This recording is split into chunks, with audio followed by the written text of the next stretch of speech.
vínu a k vinohradom som sa dostal ako každý z našej dediny cez svojho otca. Víno bolo vždy každodennou súčasťou nášho života a moje chápanie vína vychádza práve z tohoto lokálpatriotizmu. Sice som nevyštudoval ani vinohradníctvo alebo vinárstvo, alebo som študoval telekomunikáciu, diaľkový prenos informácií, tak teraz ako vinár mám médium víno.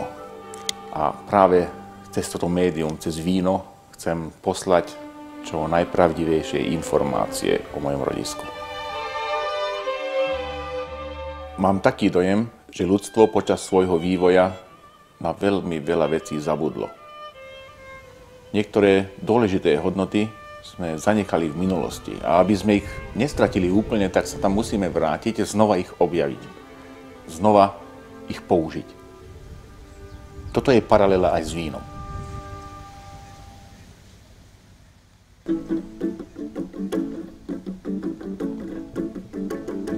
Terajším vínam niečo dôležité chýba. Mám taký pocit, že niečo sme aj v tých vínach zabudli, tak ja toto hľadám práve v minulosti. Preto sa vraciam k starým spôsobom obrábania vinohradu, pestovania hrozna a starým spôsobom výroby vína. Napríklad som vysadil 5 hektárov kolíkového vinohradu. To nie sú dráty, to nie je elektrická, tepelná, magnetická vodivosť.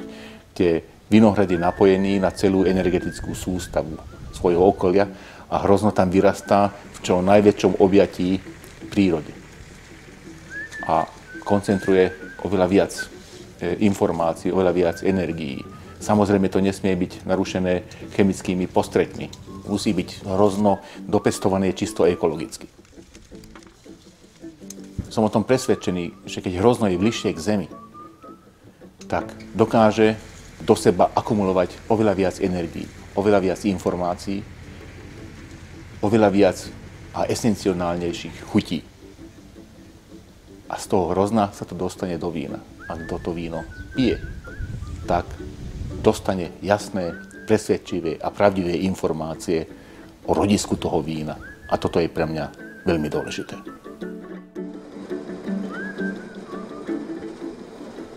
Víno ma naučilo lepšie chápať čas.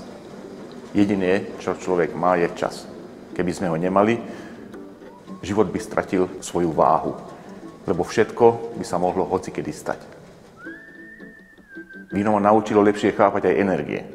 Je jednoznačné, že iné víno vzniká v nejakom plechu, nejakej nerezovej nádrži, ktorá vlastne izoluje to víno od okolitého sveta, a iné víno vzniká v sude, kde víno je napojené na celú energetickú sústavu okolo seba.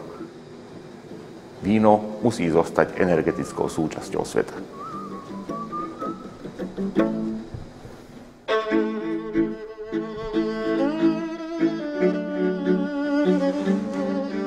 Mám rád víno, ktoré je čo najmenej ovplyvnené ľudskými zásahmi, ale zároveň je v harmónii s časom, s priestorom a s človekom. Mám možnosť byť pri vzniku takého vína jedine vtedy, keď mu zabezpečím všetky predpoklady, aby mohlo ísť svojou vlastnou cestou.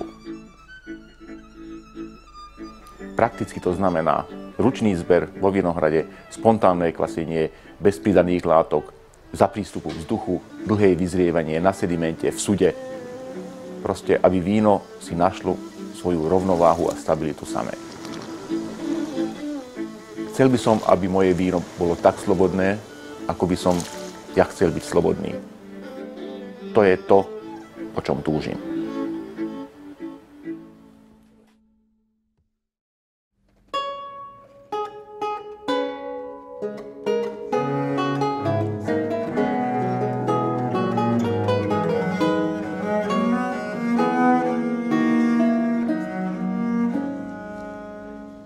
Mám rád vína, ktoré sú nadčasové, ktoré ma vedia dostať aj do minulosti, aj do budúcnosti.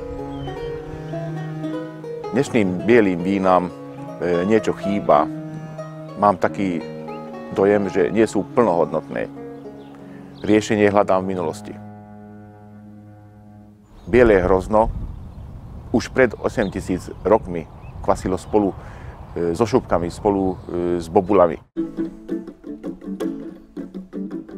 Však v tých bobuliach sa všetko nachádza. Všetko, čo potrebujem ja, čo potrebuje víno, nepotrebujete konzervanty, nepotrebujete žiadne zásahy a hlavne nepotrebujete síru.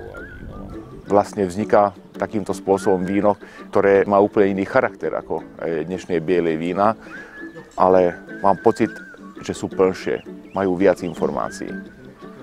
Vymyslel som pre také víno názov Hejon. Hejon je nakvášanie na šupkách.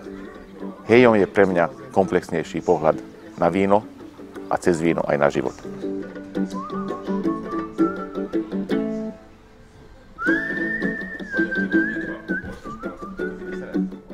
Bežným mojím postupom starostlivosti o víno je koštovanie mladého vína zo sudov. A ešte dôležitejšie je to okoštovať zo svojej kolísky, zo spodu suda, kde sú kvasinky a sediment. Dá ma to najviac informácií. S kamarátom, keď sme to koštovali, tak nás napadlo, že prečo táto informácia sa neprenáša ďalej do fliaš. Však bolo by to krásne vo fľaši mať čo najkomplexnejšie, čo najteruárovejšie chute. Tak to vyzerá číre víno, ktoré je krásne, duchaplné, ale ešte lepšie je, keď ho pochopíme ako celok. Že ten sediment, ktorý je vo fľaši, premiešame a tak ho koštujeme. V prvom momente máme pocit, že sme niečo pokazili, že je to zakalené. Ale keď ho okoštujeme, tak zistíme, že my sme vínu dali vlastne ďalšiu dimenziu. Takéto víno má najteruárovejší charakter. Je tam najviac informácií z vinohradu, z pivnice a vlastne takéto víno ja chcem. A ešte k tomu tam nepotrebujeme žiadny stabilizátor. My tam nepotrebujeme dodať síru. Je to najčistejšia forma informácií, ktorú vôbec môžem poskytnúť. Volá sa to nigori.